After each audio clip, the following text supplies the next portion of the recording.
Now by Sharon Girling, founder of CEOP, the Child Exploitation and Online Protection Centre. So you speak to young people regularly, you go into schools, you try and help them. Have you found in your experience this disparity between incredible skills and savvy nature technically of the youngsters and the skills they have to protect themselves and their awareness of the risks online? Absolutely we do. They have no idea of how long their information is out there for, and the fact that it is there forever. Yeah. And what we're trying to say is that they have the right to have that data removed. What they do at 12 and 13 isn't the same as when they're 20, 21. And we want young people to know that, and we want companies to stand up and be accountable for that information. Does it surprise them when you talk through actually the data that they've put on the internet and what was the risk that puts them out? Yeah, what we do is we get them to put their dad's name in or their mum's name in to a Google search, and then they can see, actually, we live at that address and it tells us that address, and oh, my dad works there, oh, my dad's been to that meeting, oh, look, my mum's mentioned in this newspaper article, and then they can start to see how the information is spreading, and it begins to concern them. And we want them to understand that the information that they are sharing isn't only the personal data that you and I would know about, our names, our dates of birth, but actually their voices and their faces.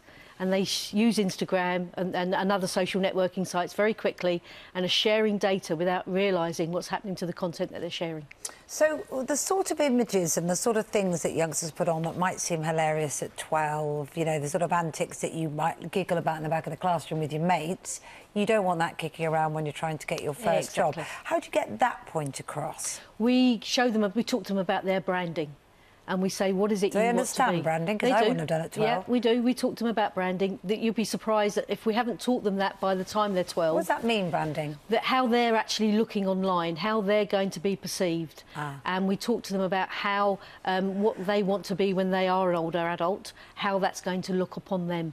And they're very keen to understand that. So it's interesting because what you're doing is you're getting them to look at themselves like a big marketing company would a can of Coca-Cola, for example, Yep. and how Coca-Cola is perceived across the internet around the world, and that message has to be consistent.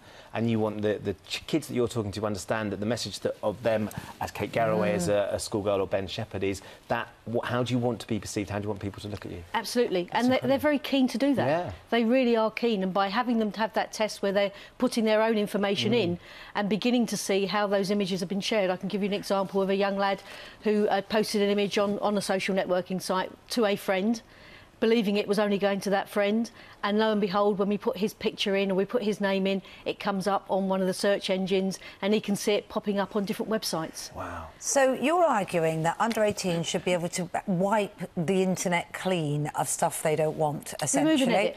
Remove and edit, right, OK. First of all, is that possible? And secondly, why shouldn't we all have that? Never mind under 18s. Under 18s have a thing called the right to be forgotten, so they can actually implement that as an under 18-year-old. And yes, we all should have that. You know, we all done things when we were younger. We all may do things today that we wish that we could remove and eradicate from our minds or our memories. So yes, it's technically capable. It has that. We do have that capability.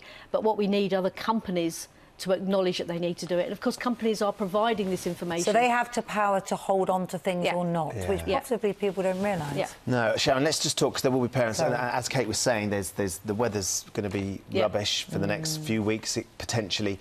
So there's going to be lots of kids that are going to be on the internet keeping themselves entertained, which is great. And we love the internet, and it can be a hugely powerful thing for good.